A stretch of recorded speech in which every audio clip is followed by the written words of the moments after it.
Samedi 20 avril 2019. Résurrection du Seigneur, année C. Veillée pascale. Première lecture. Dieu vit tout ce qu'il avait fait. Cela était très bon.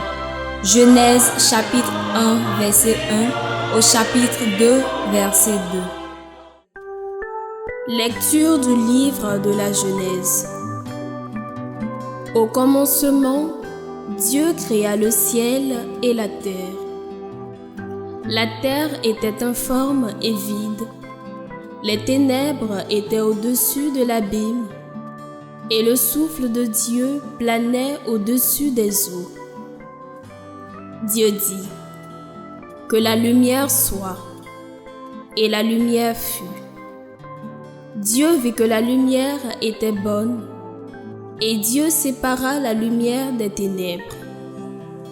Dieu appela la lumière jour, il appela les ténèbres nuit. Il eut un soir, il eut un matin, premier jour. Et Dieu dit : qu'il y ait un firmament au milieu des eaux, et qu'il sépare les eaux. Dieu fit le firmament, il sépara les eaux qui sont au-dessous du firmament et les eaux qui sont au-dessus. Et ce fut ainsi. Dieu appela le firmament ciel. Il eut un soir, il eut un matin, deuxième jour. Et Dieu dit : les eaux qui sont au-dessous du ciel, qu'elles se rassemblent en un seul lieu, et que paraisse la terre ferme. Et ce fut ainsi. Dieu appela la terre ferme terre, et il appela la masse des eaux mer. Dieu dit : que la terre produise l'herbe, la plante qui porte sa semence, et que sur la terre, l'arbre à fruits donne selon son espèce le fruit qui porte sa semence. Et ce fut ainsi. La terre produisit l'herbe, la plante qui porte sa semence selon son espèce, et l'arbre qui donne selon son espèce le fruit qui porte sa semence. Et Dieu vit que cela était bon. Il eut un soir, il eut un matin, troisième jour. Et Dieu dit : qu'il y ait des luminaires au firmament du ciel pour séparer le jour de la nuit, qu'ils servent de signes pour marquer les fêtes, les jours et les années, et qu'il soit au firmament du ciel des luminaires pour éclairer la terre. Dieu fit les deux grands luminaires, le plus grand pour commander au jour, le plus petit pour commander à la nuit. Il fit aussi les étoiles. Dieu les plaça au firmament du ciel pour éclairer la terre, pour commander au jour et à la nuit, pour séparer la lumière des ténèbres. Et Dieu vit que cela était bon. Il eut un soir, il eut un matin, quatrième jour. Et Dieu dit : que les eaux foisonnent d'une profusion d'êtres humains, et que les oiseaux volent au-dessus de la terre, sous le firmament du ciel. Dieu créa selon leur espèce les grands monstres marins, et tous les êtres vivants qui vont et viennent, et foisonnent dans les eaux, et aussi selon leur espèce, tous les oiseaux qui volent. Et Dieu vit que cela était bon. Dieu les bénit par ses paroles. Soyez féconds et multipliez-vous, remplissez les mers, que les oiseaux se multiplient sur la terre. Il eut un soir, il eut un matin, cinquième jour. Et Dieu dit : que la terre produise des êtres vivants selon leur espèce, bestiaux, bestioles et bêtes sauvages selon leur espèce. Et ce fut ainsi. Dieu fit les bêtes sauvages selon leur espèce, les bestiaux selon leur espèce, et toutes les bestioles de la terre selon leur espèce. Et Dieu vit que cela était bon. Dieu dit, « Faisons l'homme à notre image, selon notre ressemblance, qu'il soit le maître des poissons de la mer, des oiseaux du ciel, des bestiaux, de toutes les bêtes sauvages et de toutes les bestioles qui vont et viennent sur la terre. » Dieu créa l'homme à son image, à l'image de Dieu, il le créa, il les créa hommes et femmes. Dieu les bénit et leur dit, « Soyez féconds et multipliez-vous, remplissez la terre et soumettez-la. Soyez les maîtres des poissons de la mer, des oiseaux du ciel et de tous les animaux qui vont et viennent sur la terre. » Dieu dit encore, « Je vous donne toute plante qui porte sa semence sur toute la surface de la terre, et tout arbre dont le fruit porte sa semence. Telle sera votre nourriture. À tous les animaux de la terre, à tous les oiseaux du ciel, à tout ce qui va et vient sur la terre et qui a souffle de vie, je donne comme nourriture toute herbe verte. » Et ce fut ainsi. Et Dieu vit tout ce qu'il avait fait. Et voici, cela était très bon. Il eut un soir, il eut un matin, 6e jour. Ainsi furent achevés le ciel et la terre et tout leur déploiement. Le 7e jour, Dieu avait achevé l'œuvre qu'il avait faite. Il se reposa le 7e jour de toute l'œuvre qu'il avait faite. Parole du Seigneur. Nous rendons grâce à Dieu. Deuxième lecture.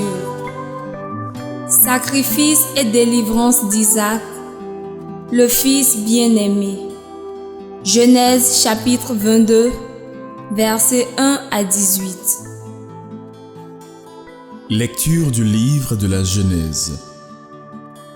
En ces jours-là, Dieu mit Abraham à l'épreuve et lui dit, « Abraham, celui-ci répondit, « Me voici. » Dieu dit, « Prends ton fils, ton unique, celui que tu aimes, Isaac, va au pays de Moria, et là tu l'offriras en holocauste sur la montagne que je t'indiquerai. » Abraham se leva de bon matin, sella son âne, et prit avec lui 2 de ses serviteurs et son fils Isaac. Il fendit le bois pour l'holocauste et se mit en route vers l'endroit que Dieu lui avait indiqué. Le 3e jour, Abraham, levant les yeux, vit l'endroit de loin. Abraham dit à ses serviteurs, « Restez ici avec l'âne. Moi et le garçon, nous irons jusque là-bas pour adorer, puis nous reviendrons vers vous. » Abraham prit le bois pour l'holocauste et le chargea sur son fils Isaac. Il prit le feu et le couteau, et tous 2 s'en allèrent ensemble. Isaac dit à son père Abraham, « Mon père, eh bien mon fils. » Isaac reprit, « Voilà le feu et le bois, mais où est l'agneau pour l'holocauste » Abraham répondit, « Dieu saura bien trouver l'agneau pour l'holocauste, mon fils. » Et ils s'en allaient tous les 2 ensemble. Ils arrivèrent à l'endroit que Dieu avait indiqué. Abraham y bâtit l'autel et disposa le bois, puis il lia son fils Isaac et le mit sur l'autel par-dessus le bois. Abraham étendit la main et saisit le couteau pour immoler son fils. Mais l'ange du Seigneur l'appela du haut du ciel et dit : « Abraham, Abraham !» Il répondit : « Me voici. » L'ange lui dit : « Ne porte pas la main sur le garçon, ne lui fais aucun mal. Je sais maintenant que tu crains Dieu. Tu ne m'as pas refusé ton fils, ton unique. » Abraham leva les yeux et vit un bélier retenu par les cornes dans un buisson. Il alla prendre le bélier et l'offrit en holocauste à la place de son fils. Abraham donna à ce lieu le nom de « Le Seigneur voit ». On l'appelle aujourd'hui « Sur le mont le Seigneur est vu ». Du ciel, l'ange du Seigneur appela une seconde fois Abraham.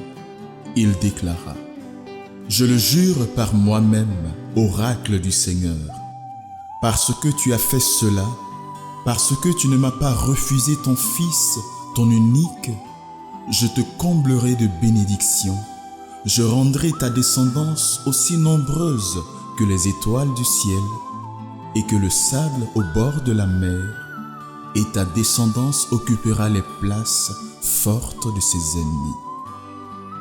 Puisque tu as écouté ma voix, toutes les nations de la terre s'adresseront l'une à l'autre la bénédiction par le nom de ta descendance. » Parole du Seigneur. Nous rendons grâce à Dieu. Troisième lecture. Les fils d'Israël avaient marché à pied sec au milieu de la mer. Exode chapitre 14, verset 15 au chapitre 15, verset 1. Lecture du livre de l'Exode. En ces jours-là, le Seigneur dit à Moïse : « Pourquoi crier vers moi ? Ordonne aux fils d'Israël de se mettre en route. Toi, lève ton bâton, étends le bras sur la mer, fends-la en deux, et que les fils d'Israël entrent au milieu de la mer à pied sec. Et moi, je ferai en sorte que les Égyptiens s'obstinent. Ils y entreront derrière eux. Je me glorifierai aux dépens de Pharaon et de toute son armée, de ses chars et de ses guerriers. Les Égyptiens sauront que je suis le Seigneur, quand je me serai glorifié aux dépens de Pharaon, de ses chars et de ses guerriers. L'ange de Dieu qui marchait en avant d'Israël se déplaça et marcha à l'arrière. La colonne de nuée se déplaça depuis l'avant-garde et vint se tenir à l'arrière, entre le camp des Égyptiens et le camp d'Israël. Cette nuée était à la fois ténèbres et lumière dans la nuit, si bien que de toute la nuit, ils ne purent se rencontrer. Moïse étendit le bras sur la mer. Le Seigneur chassa la mer toute la nuit par un fort vent d'est. Il mit la mer à sec et les eaux se fondirent. Les fils d'Israël entrèrent au milieu de la mer à pied sec, les eaux formant une muraille à leur droite et à leur gauche. Les Égyptiens les poursuivirent. Tous les chevaux de Pharaon, ses chars et ses guerriers entrèrent derrière eux jusqu'au milieu de la mer. Aux dernières heures de la nuit, le Seigneur observa depuis la colonne de feu et de nuée l'armée des Égyptiens et il la frappa de panique. Il faussa les roues de leurs chars et ils eurent beaucoup de peine à les conduire. Les Égyptiens s'écrièrent : « Fuyons devant Israël, car c'est le Seigneur qui combat pour eux contre nous. Le Seigneur dit à Moïse: étends le bras sur la mer, que les eaux reviennent sur les Égyptiens, leurs chars et leurs guerriers. Moïse étendit le bras sur la mer. Au point du jour, la mer reprit sa place. Dans leur fuite, les Égyptiens s'y heurtaient et le Seigneur les précipita au milieu de la mer. Les eaux refluèrent et recouvrirent les chars et les guerriers, toute l'armée de Pharaon qui était entrée dans la mer à la poursuite d'Israël. Il n'en resta pas un seul. Mais les fils d'Israël avaient marché à pied sec au milieu de la mer, les eaux formant une muraille à leur droite et à leur gauche. Ce jour-là, le Seigneur sauva Israël de la main de l'Égypte, et Israël vit les Égyptiens morts sur le bord de la mer. Israël vit avec quelle main puissante le Seigneur avait agi contre l'Égypte. Le peuple craignit le Seigneur. Il mit sa foi dans le Seigneur et dans son serviteur Moïse. Alors, Moïse et les fils d'Israël chantaient ce cantique au Seigneur. Quatrième lecture. Dans sa miséricorde éternelle, le Seigneur, ton Rédempteur, a pitié de toi. Isaïe chapitre 54, versets 5 à 14. Lecture du livre du prophète Isaïe. Parole du Seigneur adressée à Jérusalem. Ton époux, c'est celui qui t'a faite. Son nom est le Seigneur de l'univers. Ton Rédempteur, c'est le Saint d'Israël. Il s'appelle Dieu de toute la terre. Oui, comme une femme abandonnée, accablée, le Seigneur te rappelle. Est-ce que l'on rejette la femme de sa jeunesse, dit ton Dieu. Un court instant, je t'avais abandonné, mais dans ma grande tendresse, je te ramènerai. Quand ma colère a débordé, un instant, je t'avais caché ma face. Mais dans mon éternelle fidélité, je te montre ma tendresse, dit le Seigneur, ton Rédempteur. Je ferai comme au temps de Noé, quand j'ai juré que les eaux ne submergeraient plus la terre. De même, je jure de ne plus m'irriter contre toi et de ne plus te menacer. Même si les montagnes s'écartaient, si les collines s'ébranlaient, ma fidélité ne s'écarterait pas de toi. Mon alliance de paix ne serait pas ébranlée, dit le Seigneur, qui te montre sa tendresse. Jérusalem, malheureuse, battue par la tempête, inconsolée, voici que je vais sertir tes pierres et poser tes fondations sur des saphirs. Je ferai tes créneaux avec des rubis, tes portes en cristal de roche et toute ton enceinte avec des pierres précieuses. Tes fils seront tous disciples du Seigneur et grande sera leur paix. Tu seras établi sur la justice. Loin de toi l'oppression, tu n'auras plus à craindre. Loin de toi la terreur, elle ne t'approchera plus. Parole du Seigneur. Nous rendons grâce à Dieu. Cinquième lecture. Venez à moi et vous vivrez. Je m'engagerai envers vous par une alliance éternelle. Isaïe chapitre 55, versets 1 à 11. Lecture du livre du prophète Isaïe. Ainsi parle le Seigneur. Vous tous qui avez soif, venez, voici de l'eau.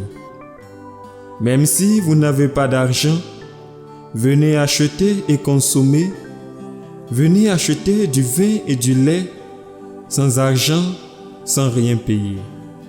Pourquoi dépenser votre argent pour ce qui ne nourrit pas, vous fatiguer pour ce qui ne rassasie pas? Écoutez-moi bien, et vous mangerez de bonnes choses, vous vous régalerez de viande savoureuse.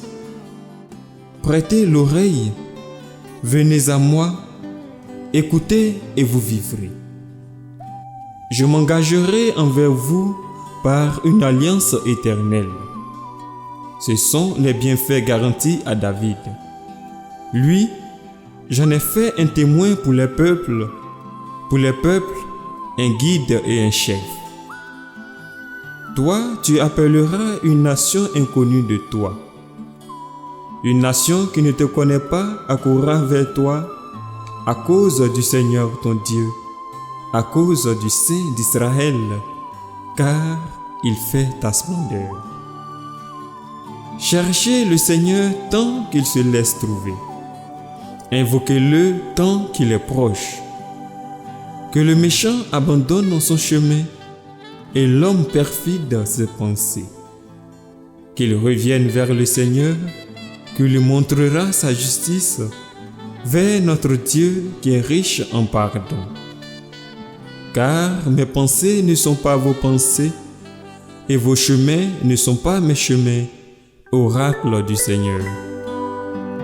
Autant le ciel est élevé au-dessus de la terre, autant mes chemins sont élevés au-dessus de vos chemins, et mes pensées au-dessus de vos pensées. La pluie et la neige qui descendent des cieux n'y retournent pas sans avoir abreuvé la terre, sans l'avoir fécondée et l'avoir fait germer, donnant la semence au semeur et le pain à celui qui doit manger. Ainsi, ma parole qui sort de ma bouche ne me reviendra pas sans résultat, sans avoir fait ce qui me plaît, sans avoir accompli sa mission. Parole du Seigneur. Nous rendons grâce à Dieu. 6e lecture. Marche vers la splendeur du Seigneur. Baruch chapitre 3, versets 9 à 15 et 32 au chapitre 4, verset 4. Lecture du livre du prophète Baruch. Écoute, Israël, les commandements de vie. Prête l'oreille pour acquérir la connaissance. Pourquoi donc, Israël, pourquoi es-tu exilé chez tes ennemis, vieillissant sur une terre étrangère, souillé par le contact des cadavres, inscrit parmi les habitants du séjour des morts, parce que tu as abandonné la source de la sagesse. Si tu avais suivi les chemins de Dieu, tu vivrais dans la paix pour toujours. Apprends où se trouve et la connaissance, et la force, et l'intelligence, pour savoir en même temps où se trouvent de longues années de vie, la lumière des yeux et la paix. Mais qui donc a découvert la demeure de la sagesse? Qui a pénétré jusqu'à ses trésors? Celui qui sait tout en connaît le chemin. Il a découvert par son intelligence. Il a pour toujours aménagé la terre et l'a peuplée de troupeaux. Il lance la lumière et elle prend sa course. Il la rappelle et elle obéit en tremblant. Les étoiles brillent joyeuses à leur poste de veille. Il les appelle et elles répondent, nous voici. Elles brillent avec joie pour celui qui les a faites. C'est lui qui est notre Dieu. Aucun autre ne lui est comparable. Il a découvert les chemins du savoir et il les a confiés à Jacob, son serviteur, à Israël, son bien-aimé. Ainsi la sagesse est apparue sur la terre. Elle a vécu parmi les hommes. Elle est le livre des préceptes de Dieu, la loi qui demeure éternellement. Tous ceux qui l'observent vivront, ceux qui l'abandonnent mourront. Reviens Jacob, saisis-la de nouveau. À sa lumière, marche vers la splendeur. Ne laisse pas ta gloire à un autre, tes privilèges à un peuple étranger. Heureux sommes-nous, Israël, car ce qui plaît à Dieu, nous le connaissons. Parole du Seigneur. Nous rendons grâce à Dieu. 7e lecture. Je répandrai sur vous une eau pure et je vous donnerai un cœur nouveau. Ézéchiel chapitre 36, versets 16 à 28. Lecture du livre du prophète Ézéchiel. La parole du Seigneur me fut adressée. Fils d'homme, lorsque les gens d'Israël habitaient leur pays, ils le rendaient impur par leur conduite et leurs actes. Alors, j'ai déversé sur eux ma fureur à cause du sang qu'ils avaient versé dans le pays, à cause des idoles immondes qui l'avaient rendu impur. Je les ai dispersés parmi les nations. Ils ont été disséminés dans les pays étrangers. Selon leur conduite et leurs actes, je les ai jugés. Dans les nations où ils sont allés, ils ont profané mon saint nom, car on disait, c'est le peuple du Seigneur et ils sont sortis de son pays. Mais j'ai voulu épargner mon saint nom que les gens d'Israël avaient profané dans les nations où ils sont allés. Eh bien, tu diras à la maison d'Israël, ainsi parle le Seigneur Dieu. Ce n'est pas pour vous que je vais agir, maison d'Israël, mais c'est pour mon saint nom que vous avez profané dans les nations où vous êtes allés.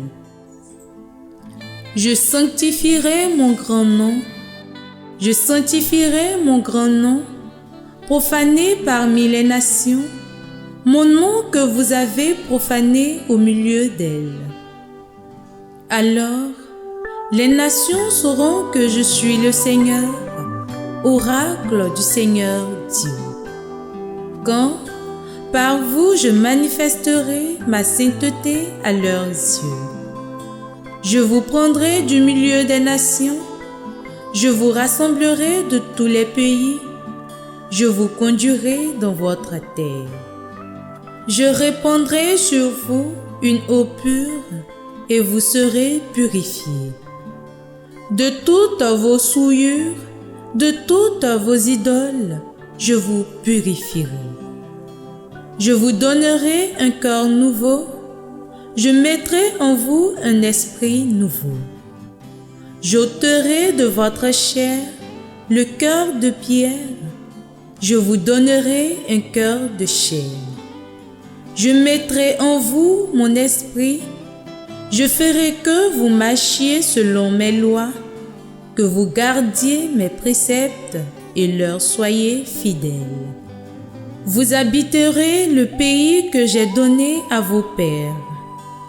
Vous serez mon peuple, et moi, je serai votre Dieu. Parole du Seigneur. Nous rendons grâce à Dieu. Épître. Ressuscité d'entre les morts, le Christ ne meurt plus. Romains chapitre 6, versets 3 à 11. Lecture de la lettre de Saint Paul apôtre aux Romains. Frères, nous tous qui par le baptême avons été unis au Christ Jésus, c'est à sa mort que nous avons été unis par le baptême. Si donc, par le baptême qui nous unit à sa mort, nous avons été mis au tombeau avec lui, c'est pour que nous menions une vie nouvelle, nous aussi, comme le Christ qui par la toute-puissance du Père est ressuscité d'entre les morts. Car si nous avons été unis à lui par une mort qui ressemble à la sienne, nous le serons aussi par une résurrection qui ressemblera à la sienne. Nous le savons, l'homme ancien qui est en nous a été fixé à la croix avec lui pour que le corps du péché soit réduit à rien et qu'ainsi nous ne soyons plus esclaves du péché.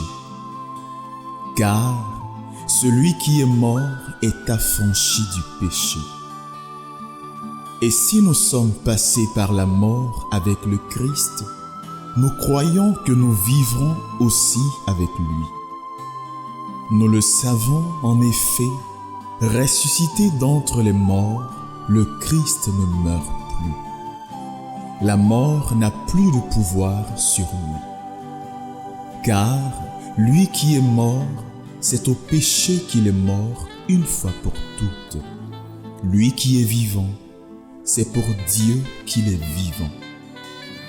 De même, vous aussi, pensez que vous êtes morts au péché, mais vivants pour Dieu en Jésus-Christ. Parole du Seigneur. Nous rendons grâce à Dieu. Évangile. Pourquoi chercher le vivant parmi les morts? Luc chapitre 24, versets 1 à 12. Évangile de Jésus-Christ selon saint Luc. Le premier jour de la semaine, à la pointe de l'aurore, les femmes se rendirent au tombeau portant les aromates qu'elles avaient préparés. Elles trouvèrent la pierre roulée sur le côté du tombeau. Elles entrèrent, mais ne trouvèrent pas le corps du Seigneur Jésus. Alors qu'elles étaient désemparées, voici que deux hommes se tinrent devant elles en habits éblouissants. Saisies de crainte, elles gardaient leur visage incliné vers le sol. Ils leur dirent: « Pourquoi cherchez-vous le vivant parmi les morts? Il n'est pas ici, il est ressuscité. Rappelez-vous ce qu'il vous a dit quand il était encore en Galilée. Il faut que le Fils de l'homme soit livré aux mains des pécheurs, qu'il soit crucifié et que le troisième jour, il ressuscite. » Alors, elles se rappelèrent les paroles qu'il avait dites. Revenues du tombeau, elles rapportèrent tout cela aux 11 et à tous les autres.